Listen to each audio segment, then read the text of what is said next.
നമസ്കാരം, ഞാൻ ലിലു പ്രീ. എൻ്റെ കഴിഞ്ഞ വീഡിയോ സപ്പോർട്ട് ചെയ്ത ഏവർക്കും ഞാൻ എൻ്റെ ഹൃദയം നിറഞ്ഞ നന്ദി രേഖപ്പെടുത്തുന്നു. ഇന്ന് മറ്റൊരു വീഡിയോയുമായിട്ടാണ് ഞാൻ നിങ്ങളുടെ മുന്നിലേക്ക് ആയിരിക്കുന്നത്. ഇനിയും ഞാൻ നിങ്ങളുടെ സഹായ സഹകരണങ്ങൾ, അതായത് നിങ്ങളുടെ സപ്പോർട്ട് പ്രതീക്ഷിച്ചു കൊള്ളുന്നു. ഉത്തരം പറയാമോ, നിങ്ങൾക്കുത്തരം പറയാമോ? ചൂടെണ്ണയിലിട്ടാൽ ഉടനടിയത് പടപട പടപട പട പൊട്ടിച്ചിതറും ഗുണങ്ങൾ വിതറും വട്ടം കുഞ്ഞൻ കറുത്ത വിത്ത്.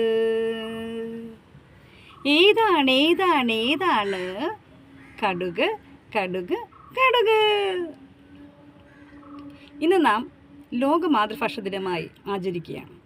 ഈ ദിനത്തിൽ നമുക്ക് നമ്മുടെ മാതാവിനെയും അതുപോലെ നമ്മുടെ മാതൃഭാഷയെയും സ്നേഹിക്കാനും സംരക്ഷിക്കാനും കഴിയട്ടെ എന്ന പ്രാർത്ഥനയോടും ആശംസയോടും ഞാൻ നിർത്തുന്നു. നന്ദി. നിങ്ങളെല്ലാവരും ഈ വീഡിയോ ഷെയർ ചെയ്യുകയും സബ്സ്ക്രൈബ് ചെയ്യുകയും ലൈക്ക് ചെയ്യുകയും ചെയ്യുക. ഒരിക്കൽ കൂടി നന്ദി.